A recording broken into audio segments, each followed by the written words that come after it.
شروع کریں. بسم اللہ الرحمن الرحیم. صلوات پڑھی بآواز بلند. اللہم صلی علی محمد وآل محمد وعجل فرجہم. اب اس درس میں بہت مختصر بولوں گا اور آپ لوگوں کو سوال پوچھنا ہوگا. سوال نہ بھی ہو تو سوال پوچھیے گا, ٹھیک ہے نا. یہ والا درس جو ہے زیادہ سوال ہی کے متعلق ہے کہ سوالات پوچھے جائیں. اور آج کی رات کے متعلق جس چیز پہ میں بہت مختصر گفتگو کرنا چاہ رہا ہوں وہ یہ ہے کہ ماشاءاللہ جتنے آپ مومنین بیٹھے ہوئے ہیں, مومنات آئی ہوئی ہیں, یقیناً نماز فجر پڑھتے ہوں گے, ظہر عصر پڑھتے ہوں گے, مغرب عشاء پڑھتے ہوں گے. یعنی دن میں 17 رکعت جو ہے نمازیں آپ لوگ واجب جو ہیں وہ ضرور پڑھتے ہوں گے.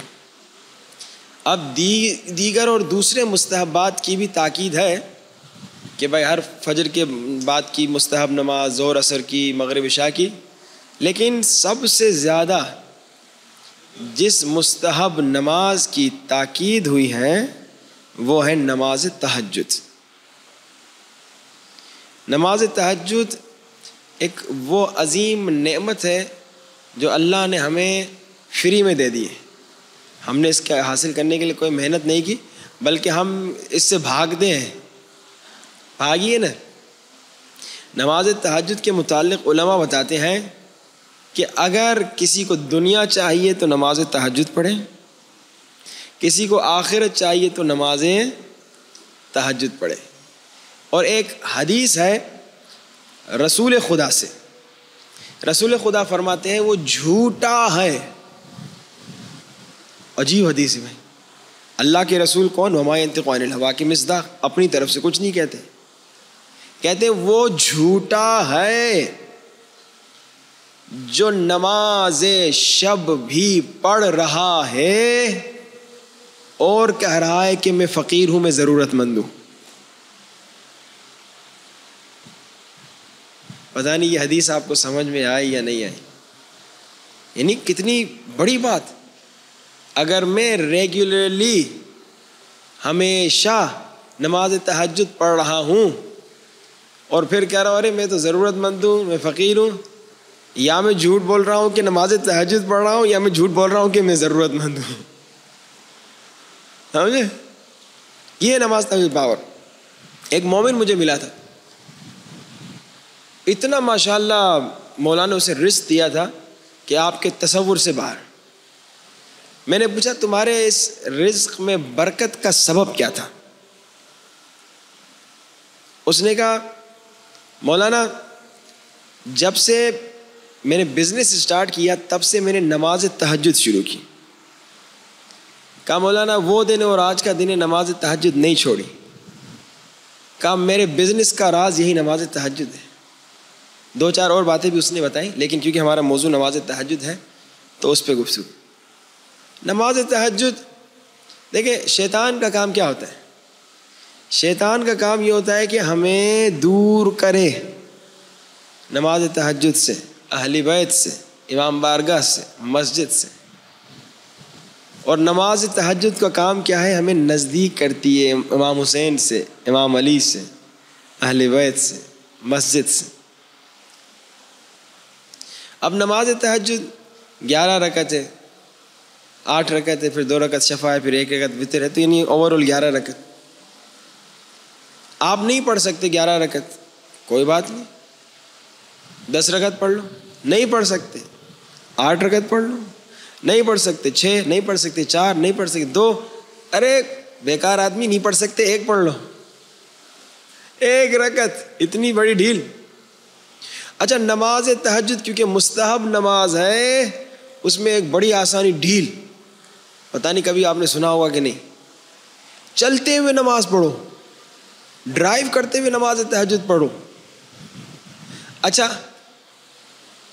جوانوں کو, یہ نوجوانوں کو جو نوجوان بیٹھے ہیں کہ بھائی نماز تہجد کا وقت 12 بجے کے بعد ہے اور سب سے بیسٹ وقت فجر سے آدھا گھنٹہ پہلے. نوجوان تم 9 بجے سو رہے ہو, ٹھیک ہے مغرب عشاء پڑھ لی, کھانا وانا کھا لیا, وضو کرو, سونے سے پہلے 1 رکعت نماز تہجد پڑھ لو. مصلی پہ جانے کا موڈ نہیں ہو رہا, کوئی بات نہیں, جانماز پہ نہ جاؤ, بیڈ پہ لیٹے ہوئے ہو, وضو ہے بس ٹھیک ہے, اسی طرح بیڈ پہ لیٹے ہوئے نماز تہجد پڑھو. اور کیا چاہیے بھائی. میں ایک مرتبہ ٹرین میں تھا اپنے ایک مولانا دوست کے ساتھ, تو باتیں ہم نے کرتے کرتے آدھی رات ہو گئی. اب ٹرین میں نماز تہجد کا کس کو موڈ ہوتا ہے, نماز تہجد کا ٹائم ہو گیا, انہوں نے کہا مولانا اٹھیے نماز تہجد. میں نے کہا چھوڑیے مولانا اب سونے دیجیے, سونے کا ٹائم. کہا نہیں نماز تہجد پڑھیے. انہوں نے ایک حدیث سنائی. اچھا سردیوں کا زمانہ تھا, میں نے کہا کہ البتہ یہ جو میں آپ کو باتیں بتا رہا ہوں اس کا مطلب ہی نہیں کہ آپ اتنے ڈھیلے پڑ جائیں, یہ آپ نے اتنا سوچ نہیں پڑھنا, ٹھیک ہے نا. تو انہوں نے کہا کہ آپ تو جانتے ہی ہیں ویسے ہی مستحب نماز تو اگر آپ کو وضو ہے تو لیٹے ہوئے پڑھ لیں. انہوں نے آخر ہمیں نماز تہجد پڑھوا ہی لی. اتنی ڈھیل اللہ نے دی ہے, پھر بھی میں سستی کروں, فائدہ بھی جس کا مجھے, اچھا ایک مرتبہ نا اس کا فائدہ کسی اور کا ہو رہا ہے, تو پھر آپ بولے میں کیوں کروں, اسے کیوں فائدہ دوں. گرچہ مومن مسلمان شیعہ اس وقت بھی کہے گا مومن کا کام یہی ہے کہ سب کو فائدہ دے, بلکہ حدیث ہے وہ مسلمان نہیں ہے اس پر خدا کی لعنت ہے. کون؟ جس کا پورا دن گزر جائے اور کسی انسان کو, کسی مسلمان کو, کسی مومن کو فائدہ نہ دے. اللہ لعنت کرتا ہے, نبی لعنت کرتے ہیں, اہل بیت لعنت کرتے ہیں کہ آپ صبح اٹھے, رات ہو گئی, دن گزر گیا, 24 گھنٹے ختم, آپ نے کسی کو فائدہ نہیں دیا. تو پھر یہ بات ہی الگ ہے, کوئی انگریز کہے تو کہے, مسلمان نہیں کہنا چاہیے, شیعہ کو نہیں کہنا چاہیے کہ میں کیوں کسی اور کو فائدہ دوں, ٹھیک ہے نا. تو اب نماز تہجد کی امپورٹنس پہ بہت مختصر میں نے بتایا, اور میں نے سارے راستے بتا دیے. ارے اور بتا دوں بھائی, میں میرے خیال میں 12 سال کا تھا تو میں نے ایک کتاب ترجمہ کی تھی 40 حدیث نماز تہجد پہ, عربی سے اردو میں. اس وقت چھپی بھی تھی, میں بھی بڑا خوش ہوا تھا کہ 12 سال کی عمر میں نے کتاب ترجمہ کی, اور چھپ بھی گئی تھی, کئی ہزار اس کی کاپیز بنی تھی. اچھا اس میں ایک عجیب حدیث کا, اللہ تبارک و تعالی اپنے اس بندے پر فخر کرتا ہے اور فرشتوں کو کہتا ہے فرشتوں ادھر آؤ دیکھو میرے اس بندے کو. کس بندے پہ؟ جو نماز تہجد کے لیے الارم تو رکھ کے سویا تھا, فار ایگزامپل نہیں اٹھ سکا, اس کی آنکھ نماز فجر پہ کھلی, نماز فجر پڑھنے کے بعد اس نے کہا ارے خدایا میں تو نماز تہجد پڑھنا چاہ رہا تھا لیکن نہیں اٹھ سکا. اب واجب تو نہیں ہے, کل بھی تو پڑھ سکتا ہوں پھر, لیکن وہ مومن فجر کے بعد یا فجر کے ساتھ نماز تہجد قضا کر کے پڑھتا ہے, تو اللہ فرشتوں کا ادھر آؤ ادھر آؤ ادھر آؤ, یہ دیکھو میرا بندہ, فخر کرتا ہے. واجب نماز نہیں, مستحب نماز ہے, اس سے مس ہو گئی پھر بھی یہ پڑھ رہا ہے. اس کا بالکل یہ مقصد نہیں کہ آپ روز قضا کر کے اللہ کو فرشتوں کے سامنے خوش کریں کہ اللہ ہم کیا نام ہے تیری خوشی کی خاطر قضا کر کے پڑھ رہے ہیں. بہترین ٹائم فجر سے آدھا گھنٹہ ہے, 12 بجے کے بعد شروع ہو جاتا ہے, یعنی آدھی رات کے بعد. آدھی رات کبھی 12 بجے ہوتی ہے, کبھی 11 بجے, کبھی 10:30 بجے, ڈیپینڈنگ. اور نوجوانوں کے لیے صرف یہ ہے کہ وہ سوتے وقت پڑھ لیں, چلتے ہوئے آپ لوگ, وہ تو کوئی بھی پڑھ سکتا ہے. وضو کیا, چلتے ہوئے, ڈرائیو کرتے ہوئے, البتہ احتیاط کیجیے ڈرائیو کرتے ہوئے مستحب نماز پڑھنے سے ایسا نہ ہو کہ آپ یہ سمجھیں کہ سجدہ پورا کرنا ہے, پھر پورا سجدہ کریں, گاڑی کسی کو لگا لیں, ایکسیڈنٹ ہو جائے, پھر کہیں مولوی صاحب آپ نے مروایا تھا. میں آپ کو بتا رہا ہوں اس کا طریقہ یہ نہیں کہ آپ پورا سجدہ کریں, پورا رکوع کریں, یعنی آپ رکوع کا خیال کریں میں رکوع میں ہوں, سجدے کا سمجھے کہ میں سجدے میں ہوں, ذہن میں ہو, اور آپ سجدے کا ذکر کر لیں. اتنی ساری آسانیوں کے بعد پھر بھی ہم نہ پڑھیں تو پھر تو افسوس کی بات ہے. اور اتنی بڑی حدیث کہ وہ جھوٹا ہے جو نماز تہجد پڑھتا ہے اور کہتا ہے میں ضرورت مند ہوں, ہو نہیں سکتا. تو یقیناً آپ اس پہ عمل کیجیے. آج رات سے, شب قدر سے ارادہ کیجیے, 1 رکعت سے شروع کریں, 2 رکعت نہیں, 10 رکعت نہیں, 1 رکعت پڑھیں نماز وتر. 1 مہینہ 2 مہینے تک 1 رکعت پڑھیں, پھر 2 مہینے کے بعد 2 رکعت بڑھائیں, پھر 6 مہینے تک 3 رکعت پڑھیں, اگر ہو سکے 1 سال تک 3 رکعت پڑھیں, نہیں بڑھائیں اس میں. پھر آئندہ سال شب قدر جب آئے گی تب تک 3 رکعت پڑھیں, پھر 2 رکعت بڑھائیں.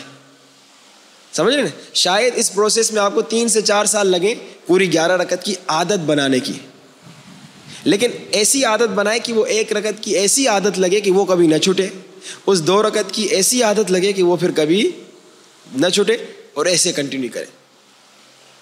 تو یہ مختصر ہم نے آپ کی خدمت میں پیش کیا۔ اب آپ لوگ آزاد ہیں، چاہے اس نماز شب کے موضوع پہ سوال پوچھیں، یا دعا یا شب قدر اور کسی بھی اسپریچولیٹی کے متعلق موضوع پر سوال پوچھ سکتے ہیں۔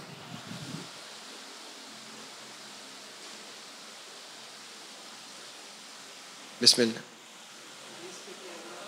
تھوڑا سا بلند۔ رزق کے علاوہ چہرے میں نور آتا ہے، نماز تہجد پڑھنے سے کہتے چہرے میں نور آتا ہے، چہرہ خوبصورت ہوتا ہے۔ یہ سمجھیے بغیر میک اپ کے اگر کوئی خوبصورت ہونا چاہتا ہے تو یہ خواتین کے لیے بہترین نسخہ ہے۔ بغیر میک اپ کے اگر کوئی خوبصورت ہونا چاہتا ہے، نماز تہجد میں ایک چہرے میں نور آتا ہے۔ اچھا، اس کی آسان مثال آپ دیکھیں، ہمارے جتنے بھی مجتہدین بزرگ علماء ہیں، ان کے چہرے میں ایک ایسا نور ہوتا ہے، حالانکہ جتنے بوڑھے ہو رہے ہوتے ہیں، اب بوڑھا آدمی تو عجیب غریب لگنا چاہیے، لیکن ان کے چہرے میں نور آتا ہے۔ ایون مومنین میں جو نماز تہجد پڑھنے والے ہیں، جتنی ان کی عمر بڑھتی ہے اور نماز تہجد پڑھنے کے بعد اللہ ان کے چہرے میں ایک عظیم نور عطا کرتا ہے۔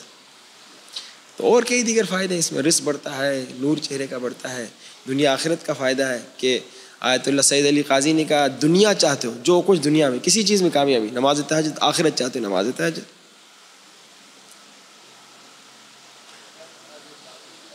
جی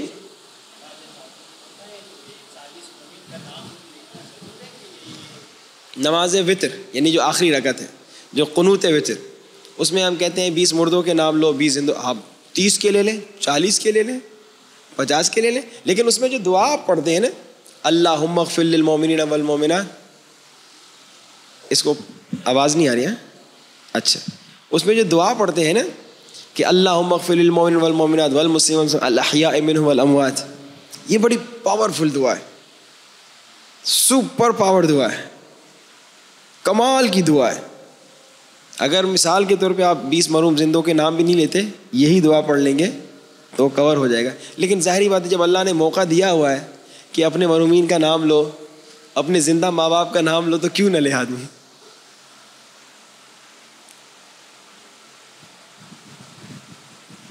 تھک گئے، جانے کی تیاری کریں۔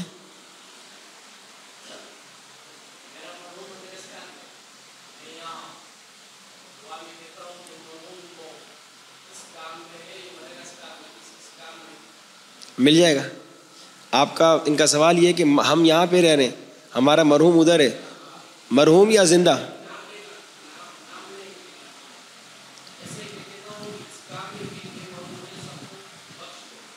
آپ اس مرحوم کا اگر نام نہ بھی لیں، آپ کے ذہن میں ہے تو وہ اس کو چلا جائے گا۔ اللہ ان چیزوں میں اس کو تو ضرورت ہی نہیں نا کہ آپ ایگزیکٹ نام لیں تو پھر سمجھے گا۔ آپ کے ذہن میں بات ہے، اللہ جانتا ہے، بلکہ آپ کے ذہن میں آنے سے پہلے اللہ جانتا ہے آپ کس کا نام لیں۔ لیکن وہ ظاہری سی بات ہے، ایک تو خود پرسنل سکون ملتا ہے کہ انسان، اور پھر روایت میں ہے کہ نام لو، ٹھیک ہے نا۔ تو اس میں نہ ضروری ہے کہ 20-40 ہوں، آپ زیادہ کر لیں کم کر لیں۔ اور اسی طرح کیا نام ہے، اگر آپ چاہتے ہیں نام نہ لیں، اللہم اغفر للمؤمنین والمؤمنات والمسلمین والمسلمات والاحیاء منہم والاموات تاب اللہ بیننا بالخیر، پورا اس پہ مجھے یاد دلائے گا۔ اسی دعا پہ بہت کمال کی ایک روایت ہے، بہت کمال کی روایت ہے، یہ مجھے کل یا پرسوں یاد دلائے گا، آپ لوگوں کو سناؤں گا۔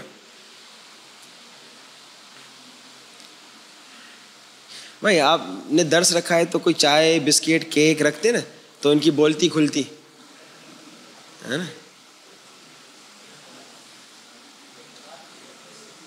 ہاں تھکے ہوئے ہیں نا، میں تو فریش ہوں، میں تھوڑی تھکا ہوں، میں تو سویا ہوا تھا نا 4 گھنٹے، آپ لوگ دعا پڑھ رہے تھے نا۔ چلیں جی، اللہ آپ سب کو سلامت رکھے۔ نماز تہجد انشاءاللہ پڑھیے گا، وہ جو قنوت میں اس حقیر کا بھی نام لیجیے گا، اس گنہگار کا بھی نام لیجیے گا، اور اگر آپ کی عادت بن گئی ہمیشہ تو اچھی بات ہے، اگر کوئی گنجائش رہی، آپ کے فیملی ممبرس اتنے زیادہ نہیں تھے، تو تھوڑا سا ہمارا بھی نام لے لیجیے گا. کبھی کبھی یہ ہوتا ہے کہ انسان کہتے ہیں بھائی اتنے سارے ممبرز ہیں، اب یہ ایک آدمی ایکسٹرا کا کیوں نام لے. اسی لیے میں نے کہا آپ جتنے نام لینا چاہے لے سکتے ہیں، ہمیں یاد کر لیجیے گا انشاءاللہ. وہ کبھی نہ کہیں انشاءاللہ پھر اللہ بھی آپ کو اس کا اجر دے گا. اپنے مرحومین کو یاد کیجیے، ان کے لیے، ہمارے مرحومین کے لیے ایک مرتبہ سورۃ الفاتحہ